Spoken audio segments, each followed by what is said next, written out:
Anak negeri membawa sebuah mimpi, terangi hati dengan pekerti, tempat tumpuan sebuah cita, hidupkan harapan di dalam jiwa.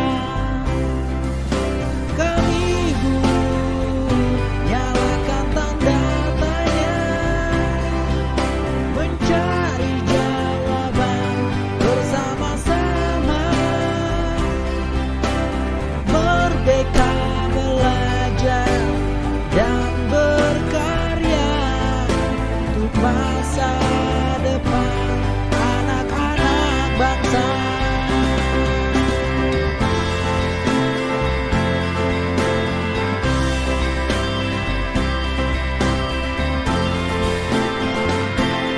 Ucaplah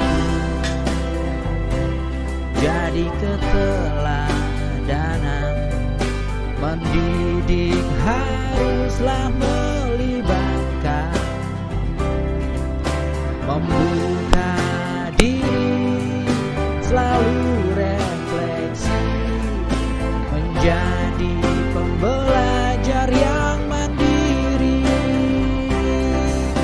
Kami guru, nyalakan tanda tanya, mencari jawaban bersama-sama, merdeka belajar dan berkarya untuk masa depan anak-anak bangsa.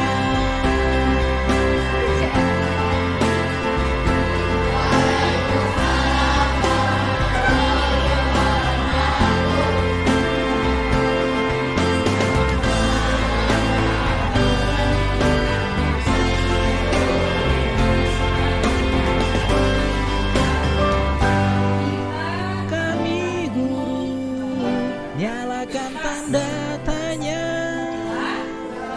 mencari jawaban bersama-sama,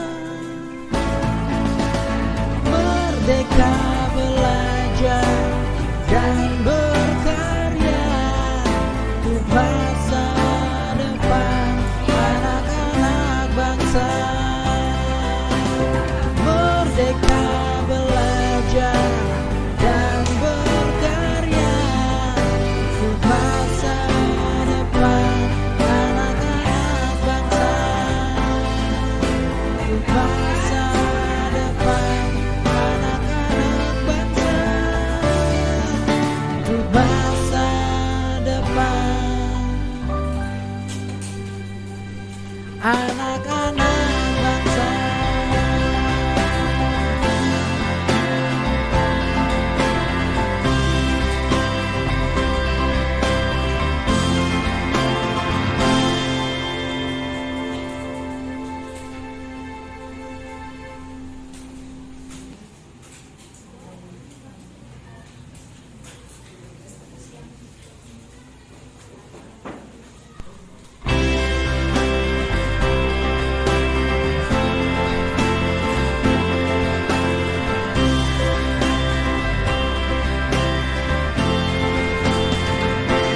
Anak negeri membawa sebuah mimpi, terangi hati dengan pekerti,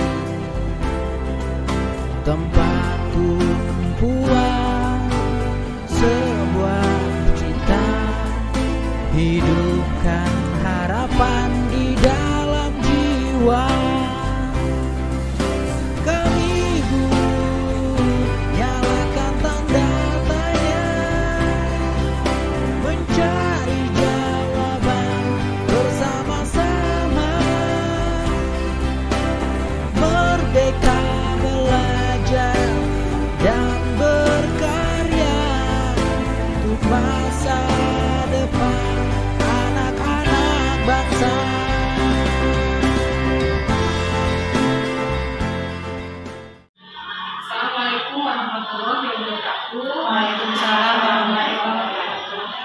berterima kasih kepada Ibu dan Bapak yang hebat serta Ibu Kepala Sekolah yang saya hormati.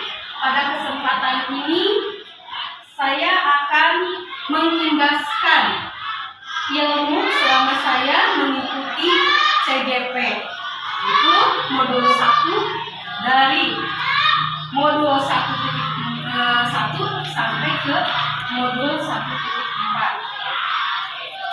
Dalam pemaparan ini memang ini dituntut saya harus memasukkan pengimbasan kepada rekan sejawat, di mana nanti saya akan membahas ini khususnya di modul 1.4, karena modul 1.1 saya itu modul 1 itu ada 4 modul. Modul 1.1 yaitu tentang filosofi pembelajaran menurut Ki Hajar Dewantara. 1.2 itu tentang nilai dan peran guru penggerak. Yang 1.3 itu tentang visi guru penggerak, dan yang terakhir 1.4 itu tentang budaya positif, di mana saya akan mengimplementasikan modul 1.4. Tetapi di dalamnya itu tercover semua dari modul 1.1 sampai 1.4.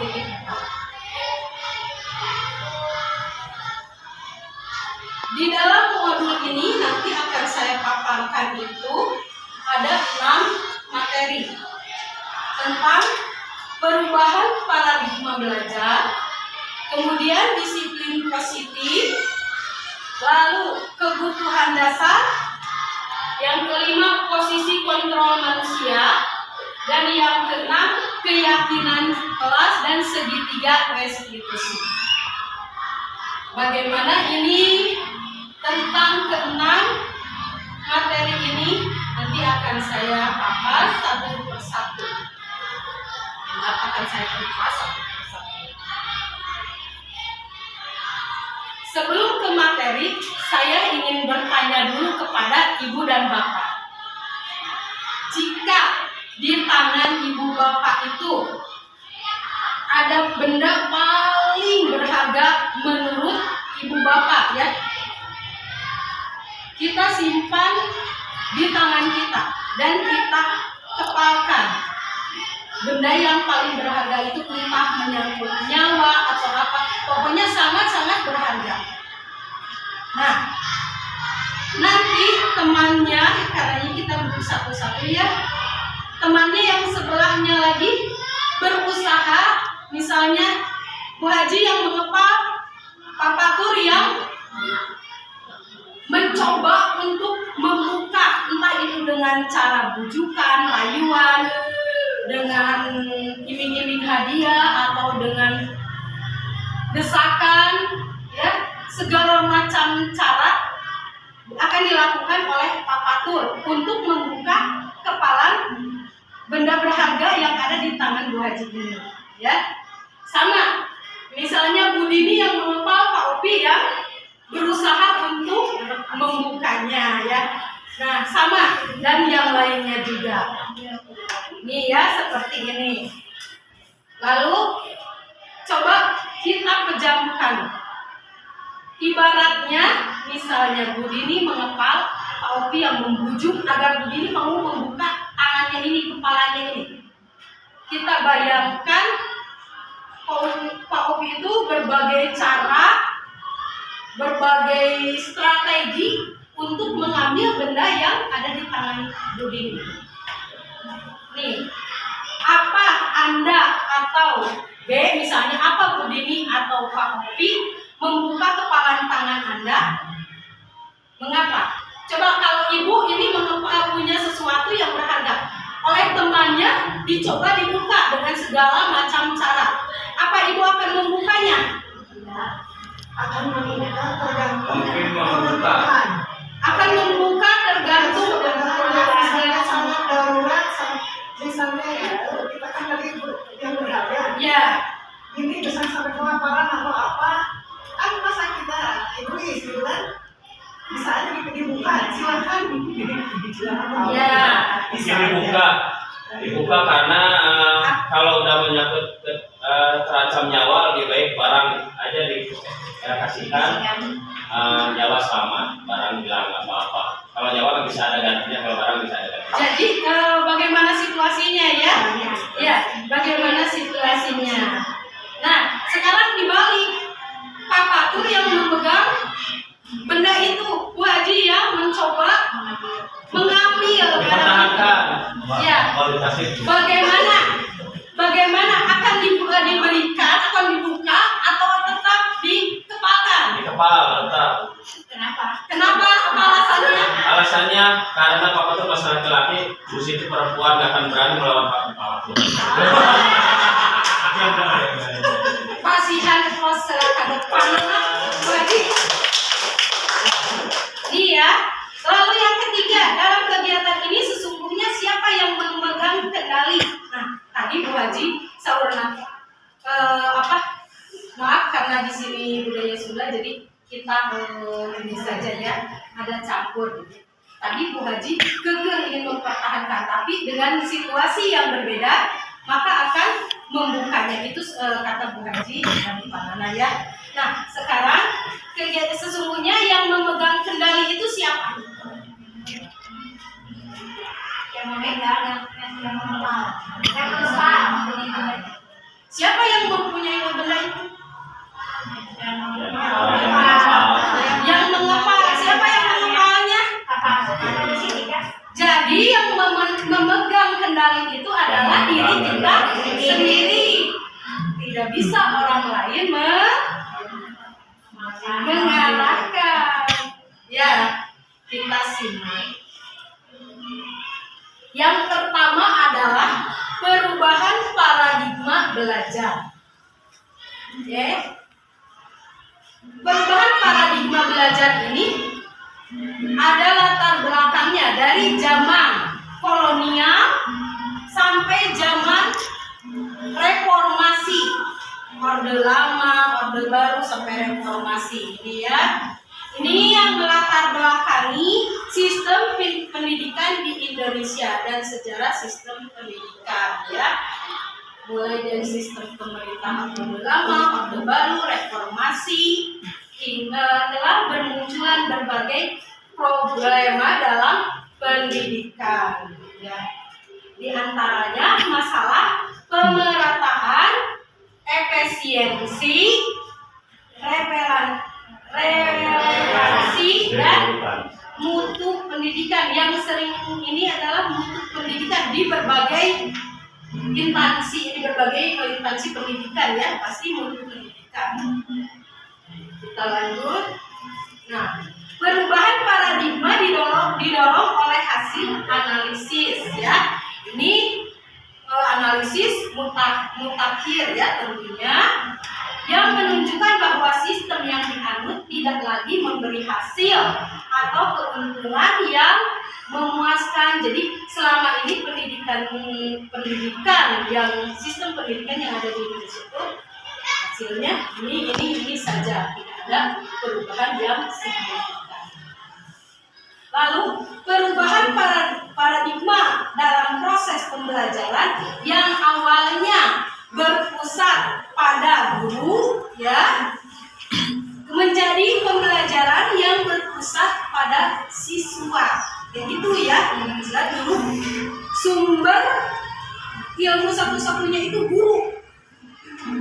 Jadi guru itu mentransfer terus ilmu ya. Nah sekarang itu paradigmanya diubah ya, diubah menjadi muridlah yang berpusat pada murid ya, tidak berpusat pada guru.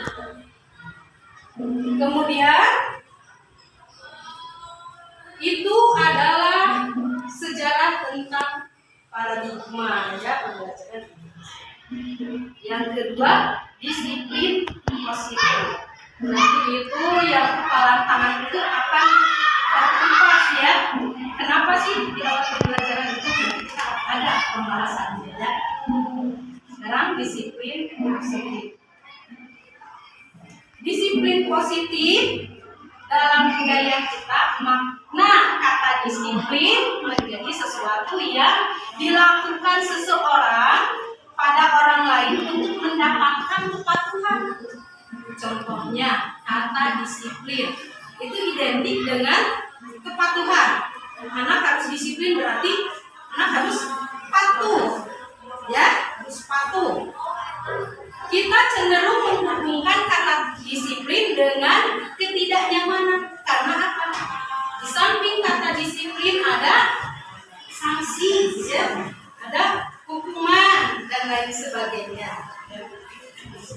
Nah, konteks pendidikan kita saat ini untuk menciptakan murid yang merdeka, syarat utamanya adalah harus ada disiplin yang kuat. Disiplin yang dimaksud adalah disiplin diri yang memiliki motivasi internal. Disiplin diri dapat membuat seorang menggali potensinya menuju kepada sebuah tujuan, sesuatu yang dihargai dan bermakna. Ya. Kemudian nilai-nilai kebajikan. Nilai-nilai kebajikan adalah sifat-sifat positif manusia yang merupakan tujuan mulia yang ingin dicapai setiap individu, seperti yang telah dikemukakan oleh Dr. William, ya, pada teori kontrol. Nah, itu tadi yang merupakan tangan itu kan berarti kontrol ada pada diri sendiri. Jadi orang lain tidak bisa mengatur, ya.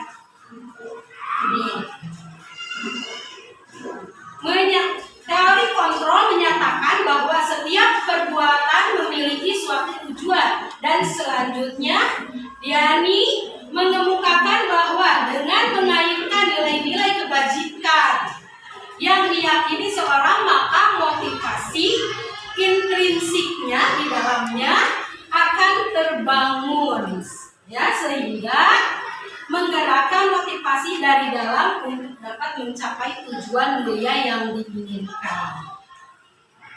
Kita lanjutkan. Nah, nilai-nilai kebajikan ini tercover atau ada di dalam profil pelajar Pancasila, di mana elemen-elemen profil pelajar Pancasila itu ada yang ke satu, beriman, bertakwa kepada Tuhan yang Maha Besar. Yang kedua, berkebinekaan global. Yang ketiga, bergotong royong. Yang keempat, kreatif. Yang kelima, bernalar kritis. Dan yang terakhir adalah mandiri. Sekarang kita lanjut ke motivasi perilaku manusia. Ini dibahas motivasi, ya. Nah, apa itu motivasi? Motivasi merupakan keinginan, hasrat motor penggerak dalam diri manusia. Motivasi berhubungan dengan faktor psikologi manusia yang mencerminkan antara sikap, kebutuhan, dan kepuasan yang terjadi pada diri manusia. Sedangkan perilaku yaitu merupakan seperangkat perbuatan atau tindakan seseorang dalam melakukan respon terhadap sesuatu dan kemudian dijadikan kebiasaan, ya, karena adanya nilai yang diyakini. Itu adalah motivasi dan perilaku. Kita lanjut. Nah, ada 3 motivasi perilaku manusia. Yang ke satu, untuk menghindari ketidaknyamanan atau hukuman. Yang kedua, untuk mendapatkan imbalan atau penghargaan dari orang lain. Dan yang terakhir, yang ketiga, ketiga yaitu untuk menjadi orang yang mereka inginkan, ya, dan menghargai diri sendiri dengan nilai-nilai yang mereka percaya. Jadi intinya yang ketiga ini tidak dibuat-buat, ya. Apa yang mereka yakini itu yang mereka lakukan. Nanti kita akan kupas yang ke-1, yang kedua, dan yang ketiga. Nih, yang ke-1 yaitu untuk menghindari ketidaknyamanan atau hukuman.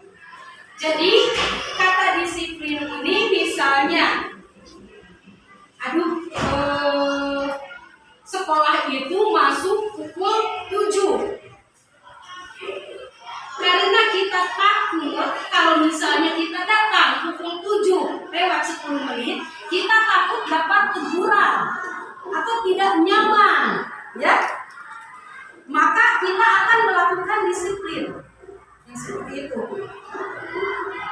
Jadi karena kalau misalnya kesiangan, apalagi lagi upacara, nanti dibariskan di paling kiri, barisan paling kiri. Dan mereka akan merasa orang yang bersalah, kan? Nah, jadi disiplin ini dilakukan karena menghindari ketidaknyamanan atau hukuman. Atau misalnya kita ibu-ibu, ibu bapak guru, kita masuk jam 7. Jam 7.30 kita belum datang. Otomatis misalnya sama ibu kepala ditegur, kan? Nah, karena kita takut dan merasa tidak nyaman kalau ditegur oleh kepala sekolah, maka datanglah jam 7 kurang sudah ada di sekolah. Itu pada poin ke-1. Jadi disiplinnya itu karena menghindari ketidaknyamanan atau hukuman. Ya. Yang kedua, untuk mendapatkan imbalan atau penghargaan dari orang lain. Bu Dini datangnya jam 6.45. Wah, hebat, Bu Dini memang hebat. Itu kan dipuji, ya. Jadi Bu Dini datang jam 6.45 itu karena ingin mendapatkan imbalan atau penghargaan dari orang lain. Misalnya, ayo ibu kepala sekolah ingin mengadakan perlombaan kelas. Siapa kelasnya yang ditata sedemikian rupa akan menjadi juara, dan imbalannya misalnya uang atau apa, ya. Nah, kita berlomba-lomba dalam menata kelas. Ya, jadi kedisiplinannya itu hanya karena ingin mendapatkan imbalan atau penghargaan. Ya, itu yang poin yang kedua.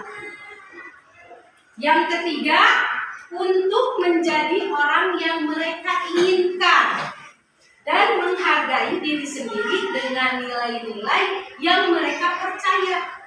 Ini artinya apa yang mereka lakukan itu tidak ada imbalan, tidak ada unsur imbalan, tidak ada unsur keterpaksaan atau ketidaknyamanan atau hukuman dan lain sebagainya. Apa yang dilakukan murni dari tekad dan niat dari diri sendiri. Karena apa? Misalnya Bu Ida datang jam 6 padahal masuk jam 7. Bu Ida bukannya orang yang ke-1 dan kedua tadi. Bu Ida datang, maaf saya akan contohkan semua, ya, disebutkan aja. Karena Bu Ida merasa tanggung jawab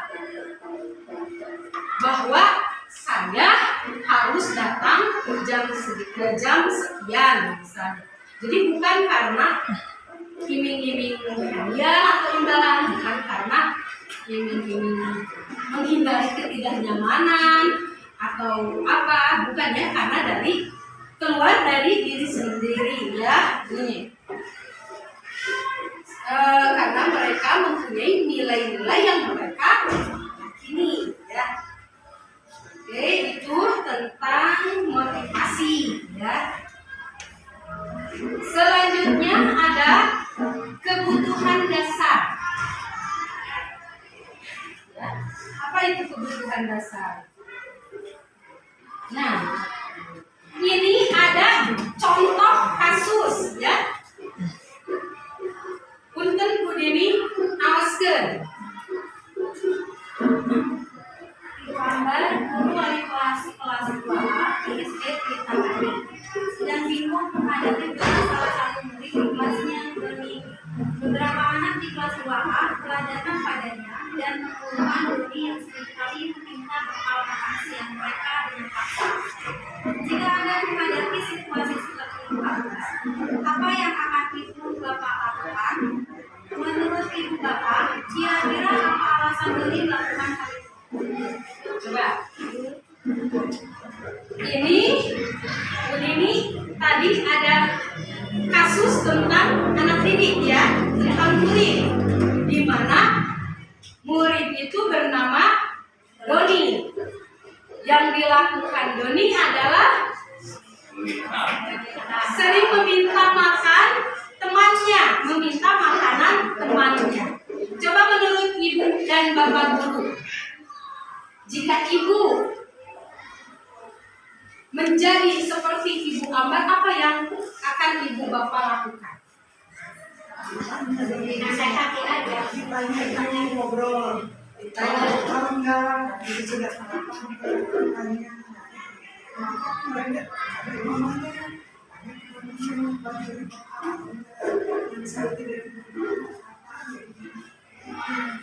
Ditelusuri dulu ya. Kenapa Doni sampai berbuat seperti itu? Ya, ya.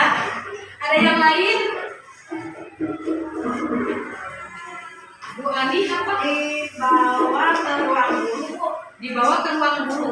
Terus ada komunikasi bicara ditanya seperti tadi kata di sini, ditanya mengapa kamu sampai minta makanan keduanya. Jadi jangan di depan anak-anak, kamu takut anak itu malu gitu. Malu ya, jadi ditanya ya, pribadi ya, secara individu ya. Kita akan bahas ya.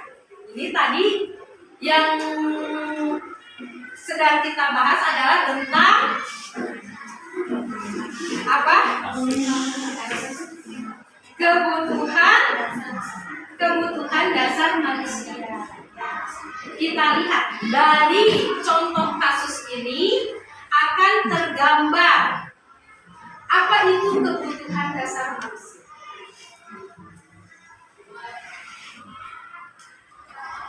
Ya.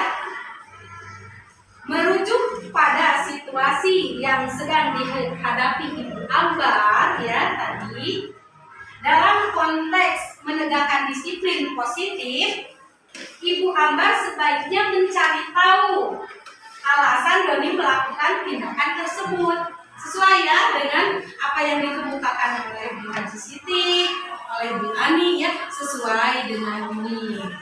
Namun di sini yuk kita simak lagi.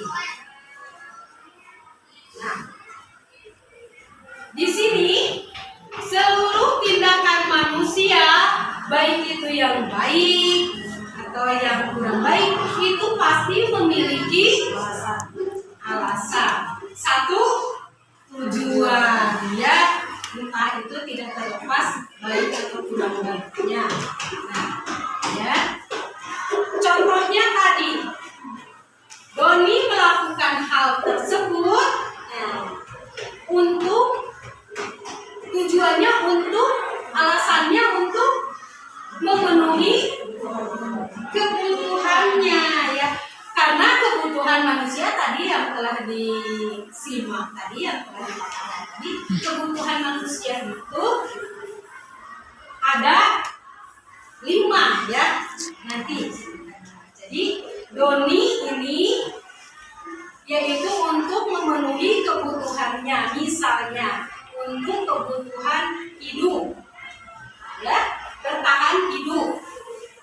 Karena misalnya kalau Doni tidak makan, maka Doni itu akan kelaparan, akan sakit, ya. Jadi untuk mempertahankan hidupnya, maka Doni meminta makanan dari temannya, ya. Nah, ini adalah kebutuhan hidup manusia. Ada 5, yaitu yang ke-1 kebutuhan untuk bertahan hidup. Yang kedua, kebutuhan akan kasih sayang dan rasa diterima. Yang ketiga, kebutuhan kebebasan. Yang keempat, kesenangan. Dan kelima adalah kebutuhan penguasaan.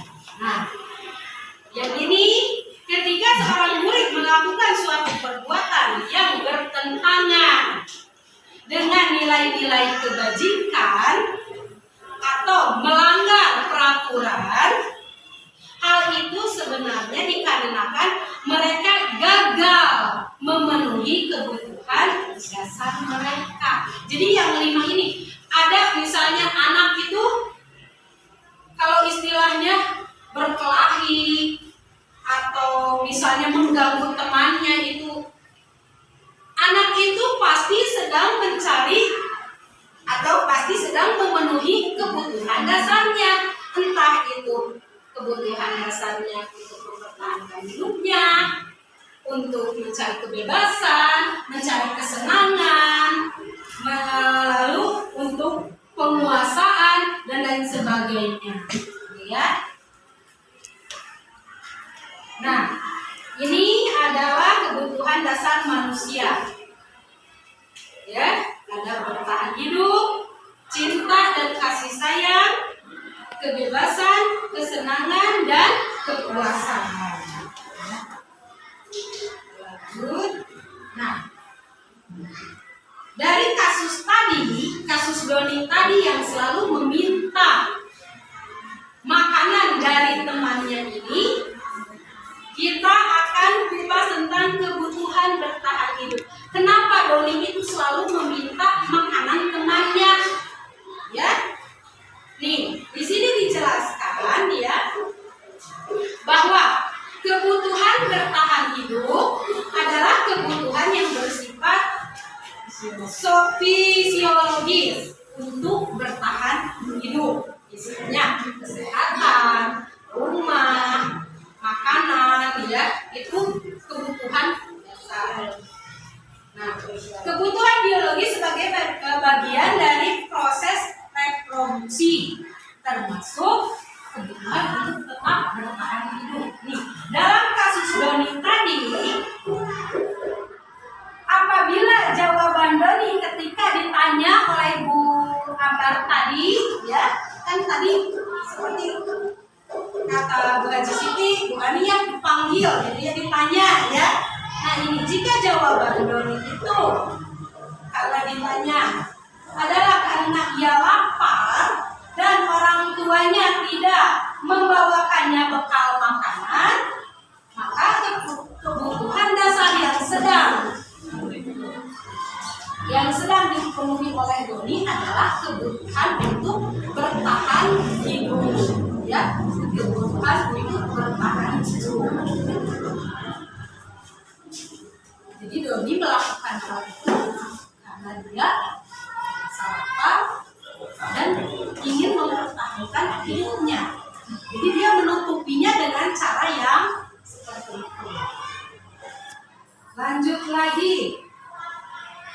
Yang kedua, kebutuhan dasar untuk kasih sayang dan rasa diterima. Dalam kasus Doni tadi, kalau Doni menjawabnya beralasan mengambil bekal temannya karena dia merasa senang, ya, dia merasa senang. Temannya jadi perhatian dia. Jadi Doni itu melihat temannya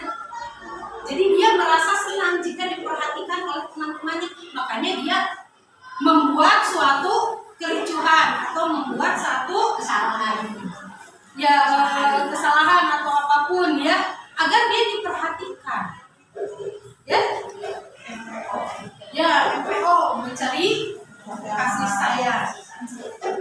Ya, jadi Doni ini mencari perhatian. Ya. Nah, kalau misalnya setiap makanan temannya diambil, temannya yang ini pasti bilang ke guru atau ke teman yang lain, jadi kacau. Nah itu secara otomatis teman-temannya baik itu ibu kabarnya sendiri atau ke teman-teman Doni yang lain, maka akan terpusat pada Doni, ya, terpusat pada Doni. Nah disitulah Doni diperhatikan semua orang.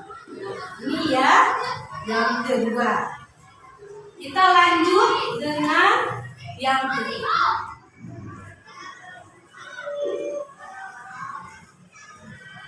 Kebutuhan dasar yang ketiga yaitu kebutuhan penguasaan.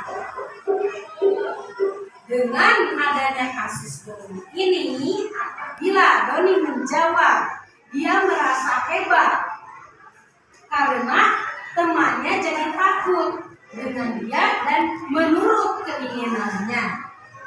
Ya, maka sebetulnya Doni sedang berusaha memenuhi kebutuhan dasar kekuasaan. Jadi dia ingin berkuasa, ingin menguasai semua temannya, ya.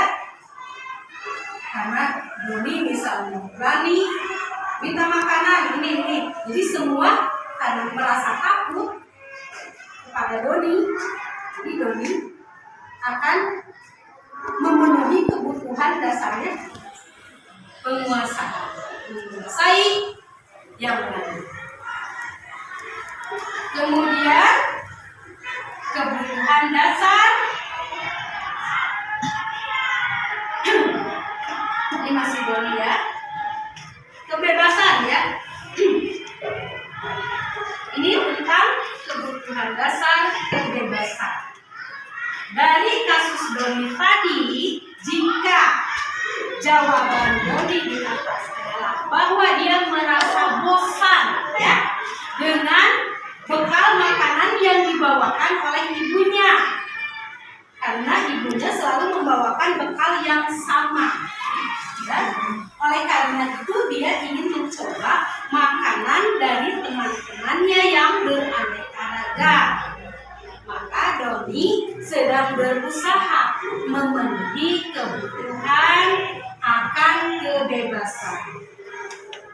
Doni ingin bebas makan apa saja, tetapi karena ibunya selalu memberikan bekal yang sama setiap harinya, maka Doni ingin memenuhi kebebasannya itu dengan mencicipi atau meminta makanan orang lain. Dia beraneka ragam. Ya. Selanjutnya adalah kebutuhan dasar akan kesenangan. Dari kasus Doni tadi, jika jawaban Doni menjawab ia melakukan karena iseng, ya, karena iseng, dan ia menikmati ekspresi wajah teman-temannya yang kesal karena diambil makanannya oleh Doni itu ya. Lalu ekspresi teman-temannya itu dianggap oleh Doni itu lucu.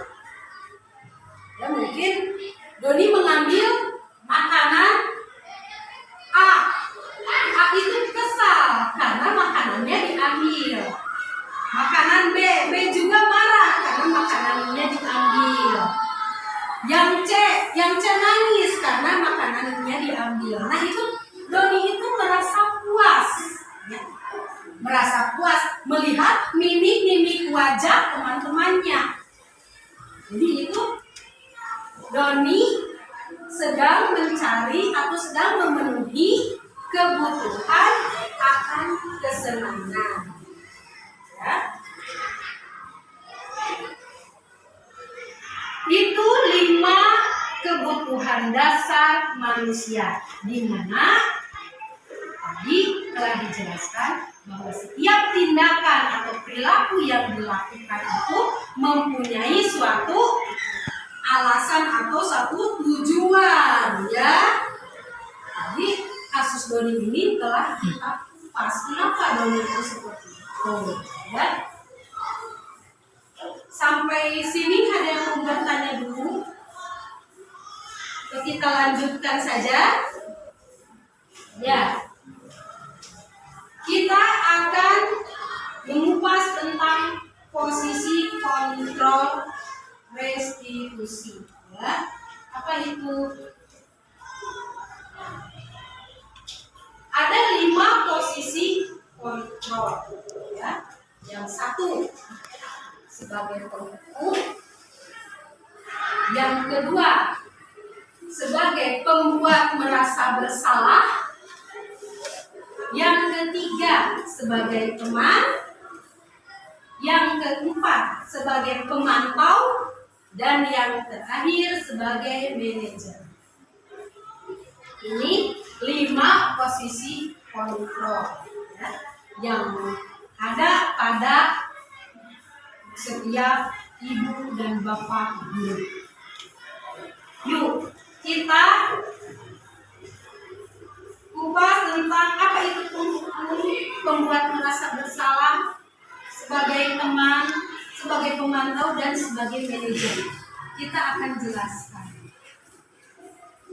Penghukum.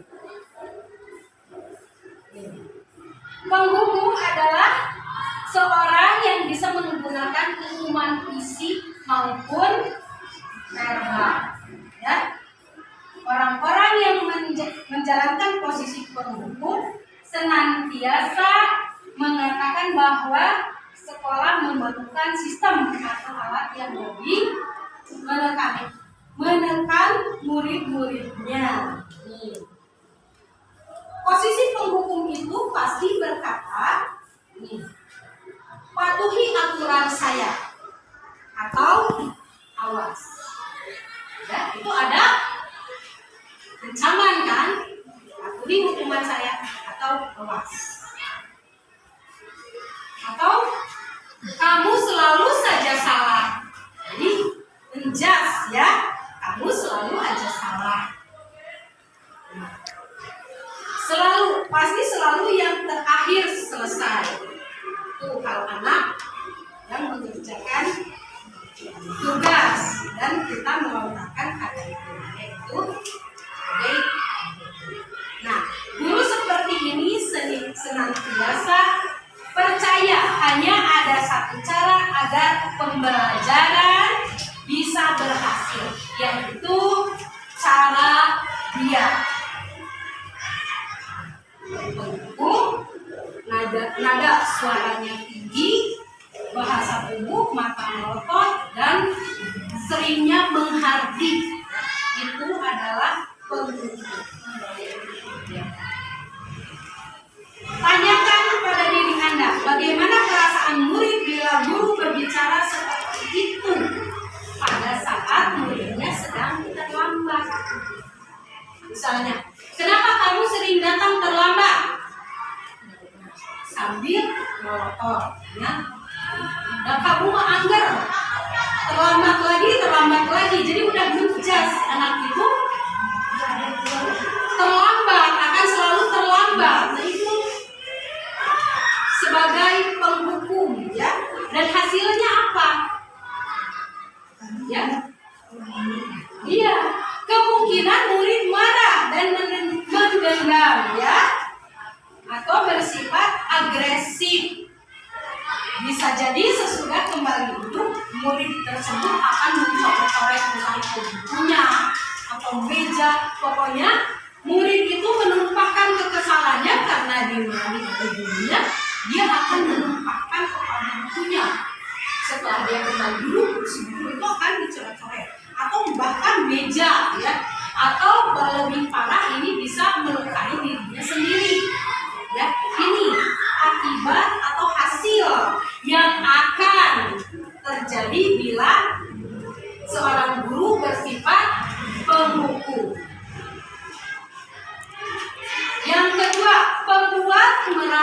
bersalah.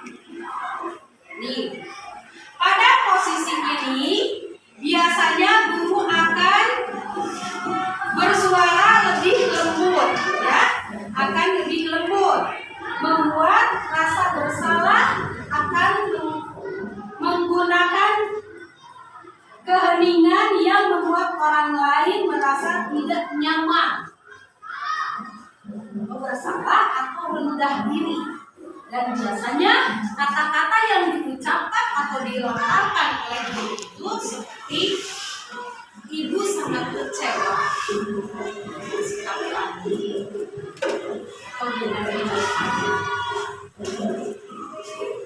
lalu misalnya berapa kali Bapak harus memberitahukan kamu tanpa tidak ada ekspresi marah, ya, dia bicaranya sangat kecewa dengan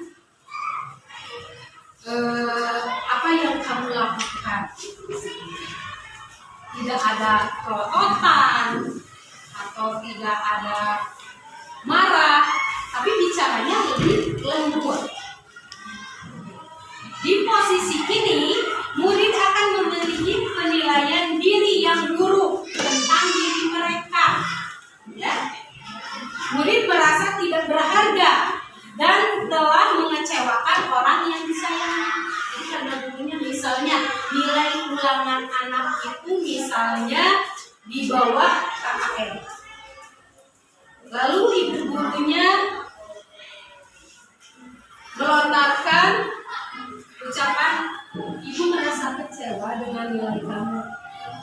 Kenapa sih tidak belajar? Nah, itu walaupun halus, tetapi membuat murid ini merasa bersalah, ya, dan merasa mengecewakan guru tersebut. Ini kalau seorang guru pembuat merasa bersalah ini, nada suaranya mengeras atau halus, ya, bahkan bisa jadi sedih terdengarnya. Kemudian hasilnya apa?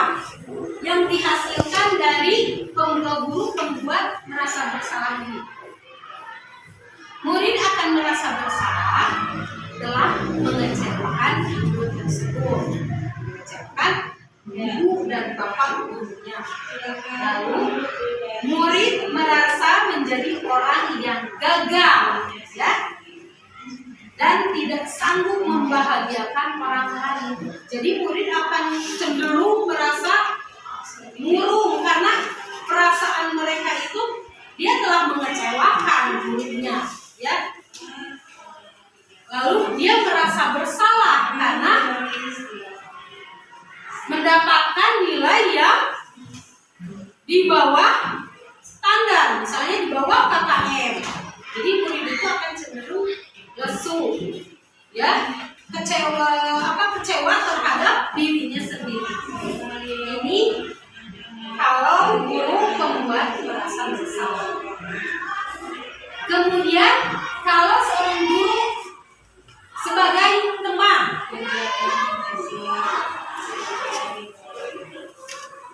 guru pada posisi ini tidak akan menyakiti murid, tidak akan menyakiti murid, namun akan tetap berupaya mengontrol murid, ya, melalui persuasi. Nah, biasanya posisi teman ini akan melontarkan kata-kata, ayo bantulah demi bapak, ya. Jadi nada bicaranya seperti itu. Ya udah, selesaikan saja. Nanti kalau tidak bisa, ibu bantulah. Itu sebagai teman ini, nada suara ramah, ya, akrab, dan bercanda. Bahasanya bahasa tubuh merapat pada anak, bukan mulai atau ini merangkul, ya, merangkul anak, ya, yang tidak tegang biasanya, sambil senyum.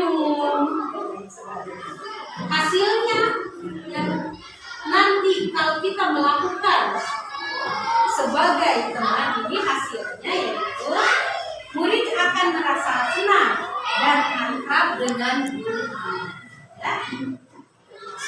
Dampak positif, ya dampak positifnya murid akan merasa senang dengan gurunya karena dengan keakraban, dengan belayan atau apa, murid akan merasa akrab. Tapi ada dampak positif, ada juga dampak negatif. Dampak negatifnya apa?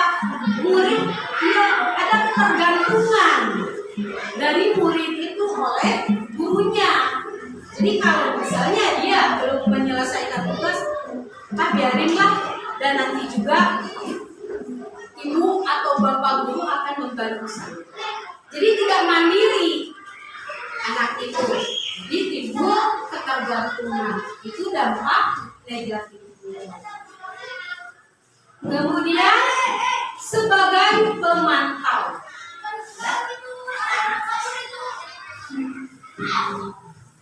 memantau berarti mengawasi. Pada saat kita mengawasi, kita bertanggung jawab atas perilaku orang-orang yang kita awasi, ya. Dan posisi pemantau ini berdasarkan pada peraturan-peraturan yang dan konsekuensinya, ya. Cenderung sebagai pemantau ini akan berkata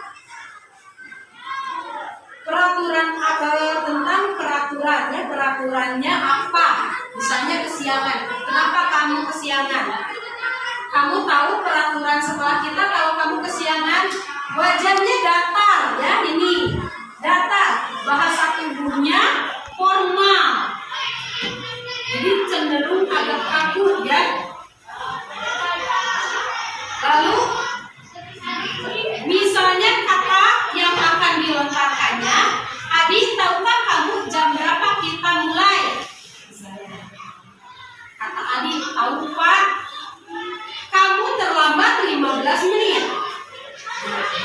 Apakah kamu sudah mengerti konsekuensinya? Ini pemantau ini akan memberikan konsekuensinya berdasarkan aturan, ya, berdasarkan peraturan. Dan hasilnya apa? Hasilnya murid memahami konsekuensinya yang harus dijalankan. Jadi kalau seorang pemantau ini dengan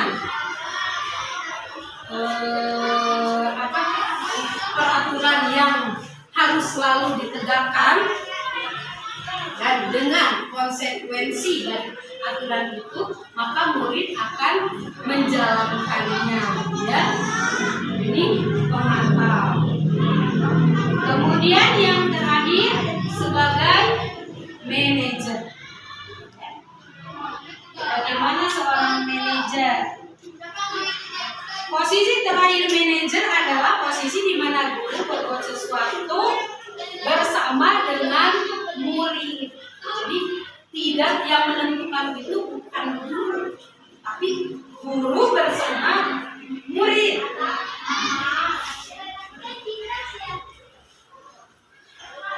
Guru mempersilahkan murid ikut andil dalam bagiannya. Pada posisi manajer ini, guru akan berkata apa yang kita yakin, ya, misalnya tentang keyakinan. Jadi keyakinan kelas atau tata tertib kelas, bukan sekolah, tata tertib kelas yang dijadikan keyakinan kelas itu murid bersama guru membuatnya. Jadi bukan guru yang membuatnya, tapi kita bersama membuatnya. Nah, ini ada di manajer, ya. Manajer nada suaranya mulus, bahasa tubuh tidak kaku, ya. Kemudian mendekat ke murid, dan biasanya guru itu kalau berbicara melontarkan Adi, misalnya Adi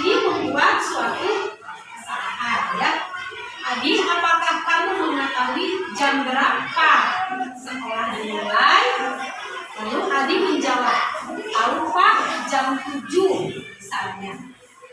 Guru, ya, jadi kamu terlambat. Kira-kira bagaimana kamu akan memperbaiki masalah ini?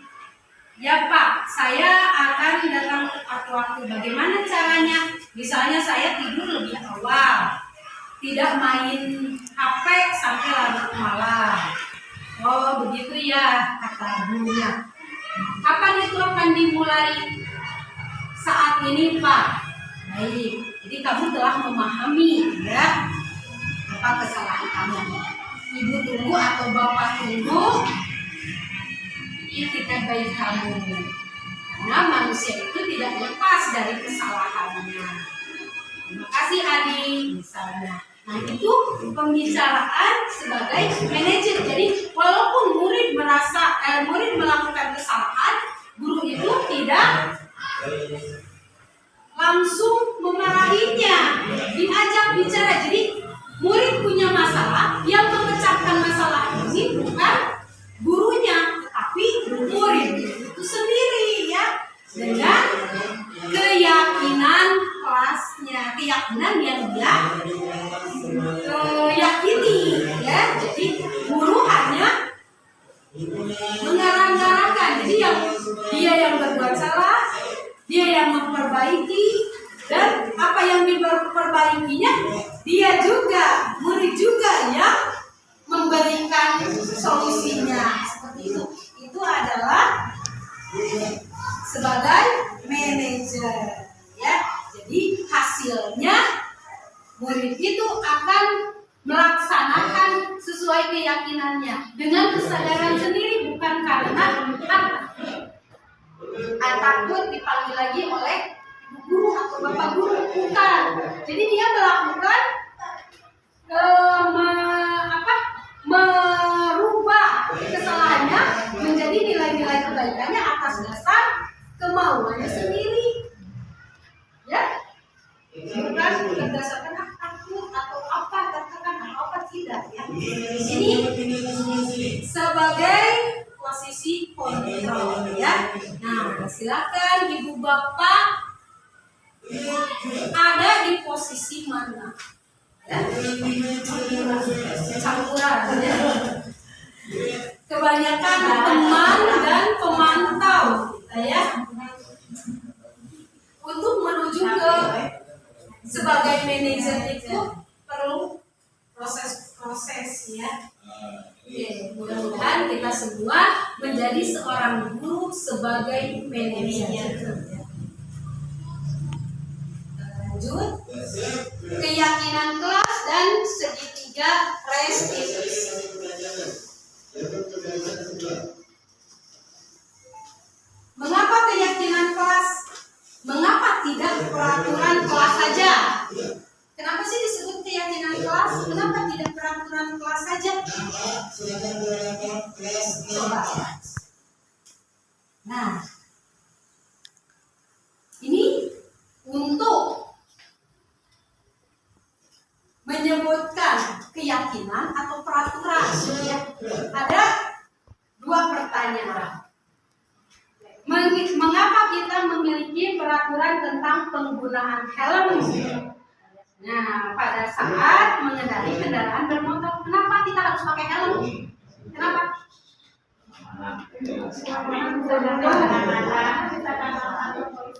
Keamanan.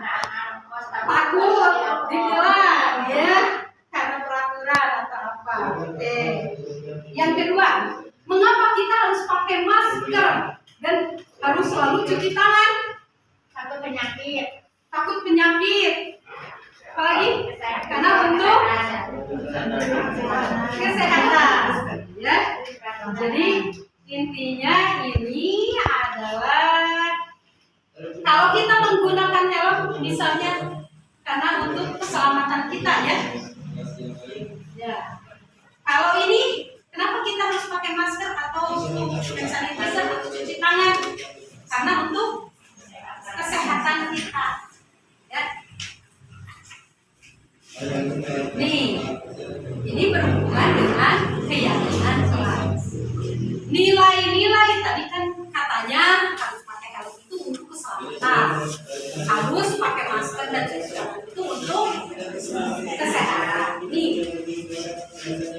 keselamatan atau kesehatan ini kita sebut sebagai suatu keyakinan. Yakinkan kalau misalnya kita mengendarai motor pakai helm untuk menjaga keselamatan? Yakin. Kita yakin di dalam diri kita bahwa helm itu untuk menjaga keselamatan. Kita yakin memakai masker dan mencuci tangan ini untuk kesehatan kita. Kita yakin dalam diri kita.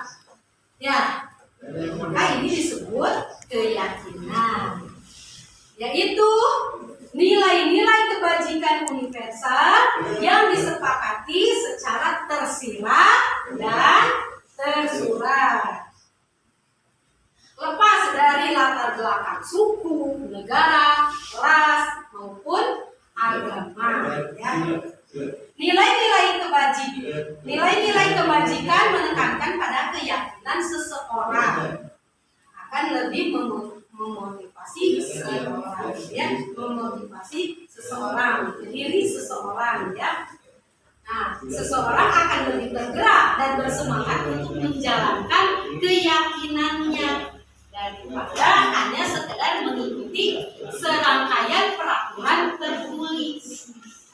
Misalnya di tata tertib, ya, kita banyak di kelas itu memajang tata tertib.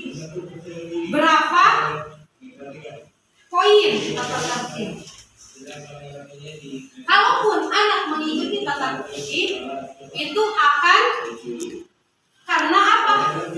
Karena merasa takut, merasa gak mau menghindari ketidaknyamanan yang tadi, ya. Tapi kalau sudah diyakini, ya, yang pakai Tahu manfaat dan akibat. ya, tahu, yang pakai motor, kalau kita tidak memakai helm, tidak nyaman kan?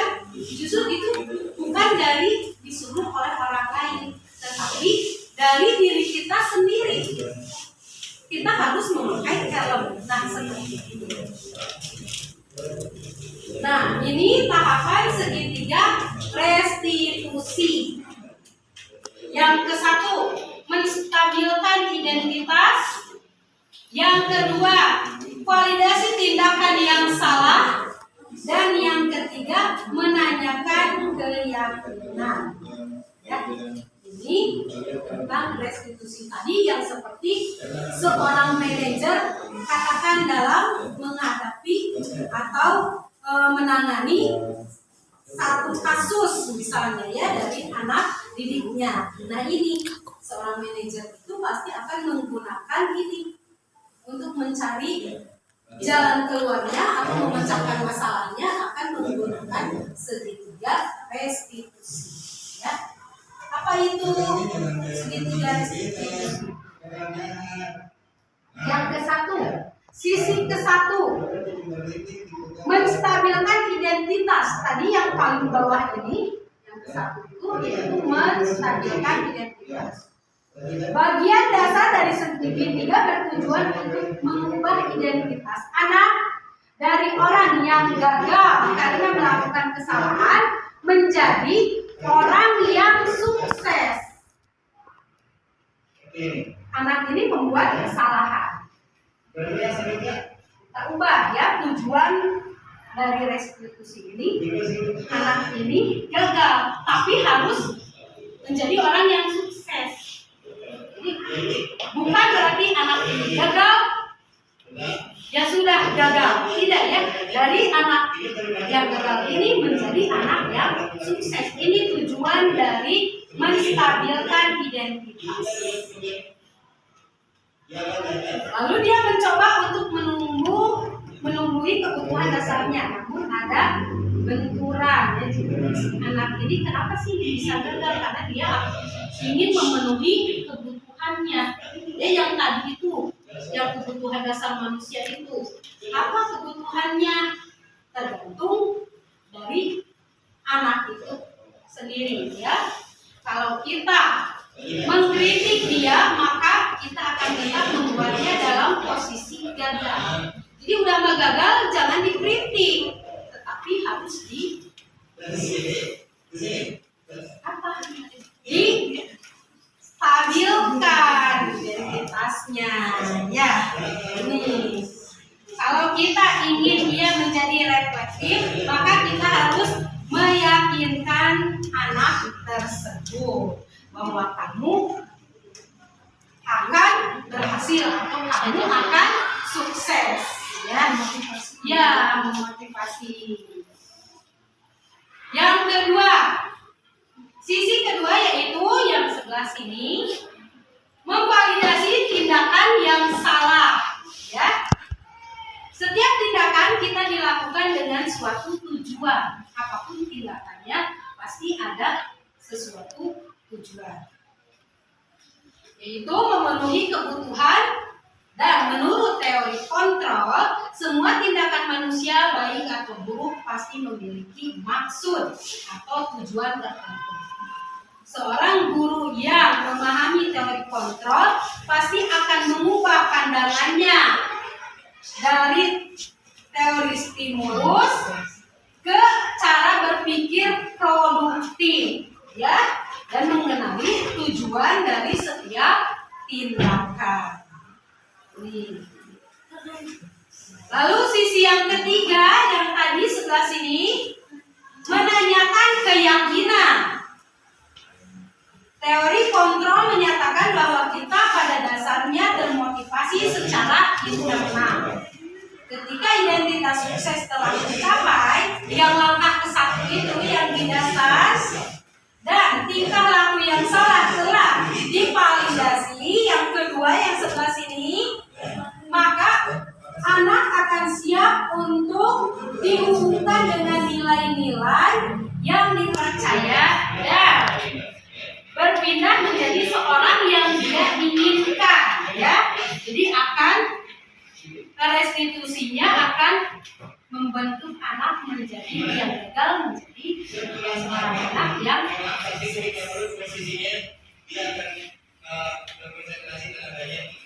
Sebelum saya akhiri, ada pertanyaan? Sudah jelas ya? Ya, terima kasih. Assalamualaikum warahmatullahi wabarakatuh.